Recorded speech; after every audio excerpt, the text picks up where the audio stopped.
Number one. Number one is extend grace to yourself and do not put your worth in the approval of other people. Do not put your worth in the approval of other people. What does that mean? It doesn't matter how many boards I sit on. It doesn't matter how much money I make. It doesn't matter what achievements and how many certifications and degrees are on my wall and, letters behind my name, whatever it is, it's not going to make them like you. It's not going to make them love you. It's not going to make them proud of you. You are seeking the approval of people who are daily trying to figure out life the same way that you are. Whew. That's a big one, right? I want to go back to, I want to put that on a shelf for a second. Mental health, again, super important to me. I love my mom. I adore my mom. As I get older, I better understand as a mom, my own mom, but I didn't have the best relationship with her. And I think a lot of it was misunderstanding of her and really not fully aware of who she was pre and post traumatic brain injury. Okay. So my mom is an amazing person, and this does not make me, I'm not expressing this to embarrass her, but I think that she would also agree that sometimes it takes talking about things for people to heal, myself, but number two, for people to really be able to move forward. So I was 7 years old, and my mom experienced a basilar skull fracture that she hemorrhaged. She was hemorrhaging in her brain. So it's considered a traumatic brain injury. My mom was rushed to ICU. I was 7 years old at the time. And I just remember mom before and then mom after. Of course, the memories before, because I was only 7 years old, are a little bit more faded away. But the memories after are a mom that was struggling with the injury itself, was struggling with the effects of the injury, which I don't know if you are familiar with traumatic brain injuries, but they can change the personality of who they are affecting or who it affects. What I mean by that is my mom, I don't think that she got the proper care that she should have, because number one, I grew up and live in a very small town. To go see a specialist, it was at least an hour and a half drive. And my parents were small business owners. My dad drove truck, and he was, an owner operator. He did not have health insurance at the time. So I think that they tried to preserve the effects that would have financially on them. And so my mom skipped out on the treatments that she should have had. So that being said, my mom experienced severe depression and severe anxiety as what I believe is a result of the traumatic brain injury and not understanding the effects that it would have. You heard me talk about, you pray about it, you save face, you don't talk about it, you get through it. And that's okay. But in situations like this, in situations where we experience something traumatic, and no pun intended, a traumatic brain injury, it's really important to make sure that you take time and space to get yourself in a position to be well. Now, I think a lot of this falls under not having the proper tools and the patient education that she should have on this particular injury. But I also think that my mom was overstimulated in a lot of ways. So again, I talk about my dad being on the road 5 days a week.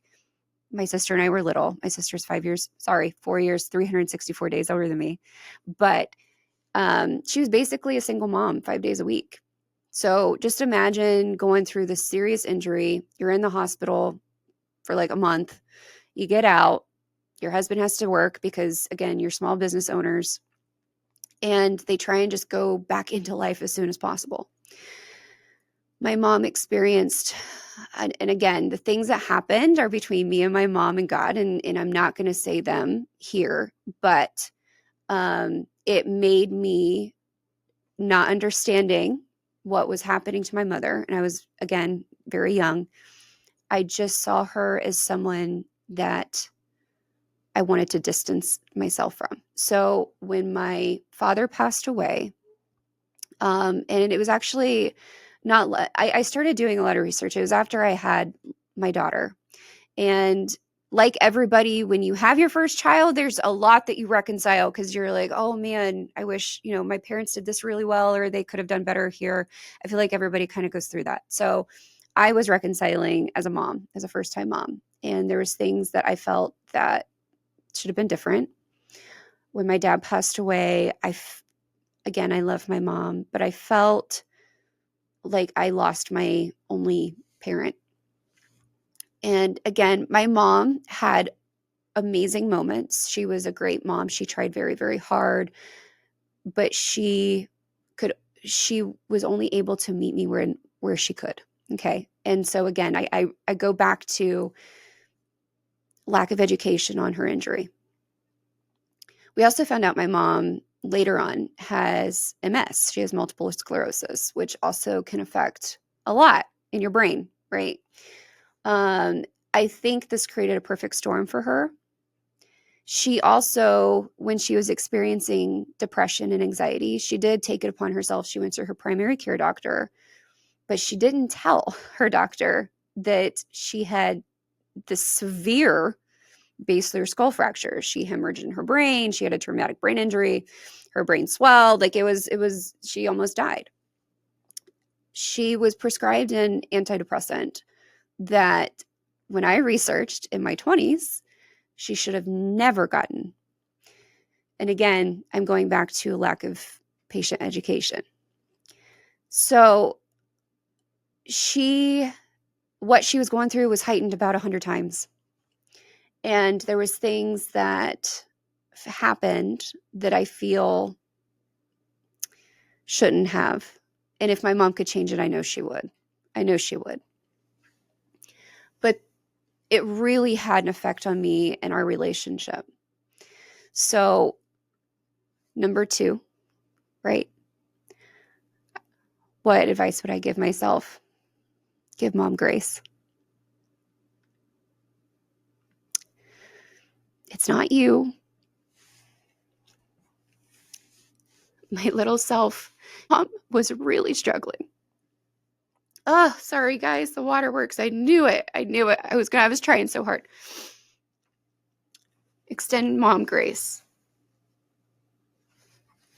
And go back and tell her, you go find the best specialist. And you go see them and you get the treatment that you needed. So I feel that a lot of my lack of boundaries and people pleasing and self-worth on accomplishments came from seeking, I don't know if it was approval or validation. I think I internalized a lot of what my mom was dealing with as me being the reason. And I wasn't. And she has told me that now. We've had conversations as an adult woman to my mom. We've had these conversations. And I can't tell you how much regret I have that I spent so much time hating her for something that was out of her control. Mentally, physically, emotionally. She was just trying to survive it. So when I talk to you about being a huge advocate for mental health and being an advocate for yourself, making space for yourself, it's from experience. So, sorry guys. It's a hard subject, right? I told you we're going to talk about hard things. Number 3, do not get married until you are at least close to 30. I got married, my first marriage. I've been married twice. I divorced from my first marriage, and I was 21 when I got married. I was 20 when I got engaged. I was 21 when I got married. And I had my daughter when I was 22, just turned 22. I wouldn't change anything. I love my kids.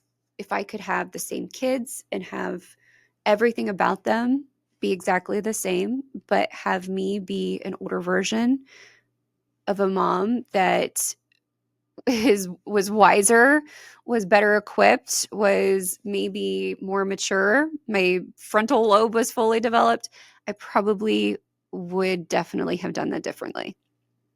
Now, it's pretty awesome when you're close to 40, and my youngest is 14. So, he's going to be a freshman. So I'll be a very young, empty nester, it has its perks, right? I get to go travel and still be young enough to be around for my grandchildren someday, and be able to experience those perks. But at the same time, I feel like there was a lot of things that I could have done so much differently as a young mom, just to relieve some of the stress on myself.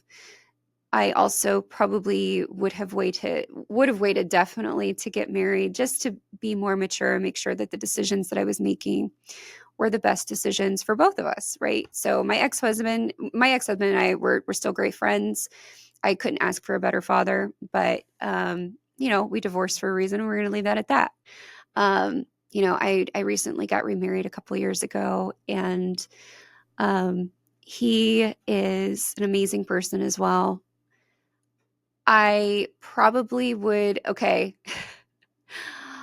we're coming on number 4 here for the advice. Do not jump into a new marriage so soon after your divorce. So I'm just going to leave that and sit that on the table. So we started dating not long after my first husband and I separated, and our divorce was pending. We had a dissolution because we agreed on everything. We weren't arguing, but my new husband and I actually started dating before my first divorce was final, which is, looking back, is inappropriate and in bad taste.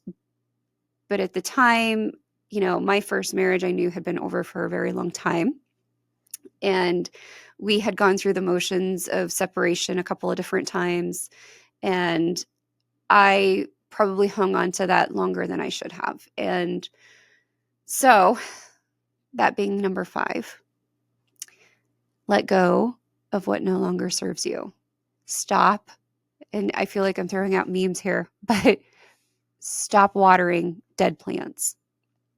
And I feel like it all kind of stems back to a lot of that people pleasing and trying to achieve approval and trying to achieve making sure it's not me, right? And just until the very last ditch effort, where I've either completely exhausted myself in that pursuit to persuade others that it's not me that is causing the issues, that sometimes it's just the issue, right?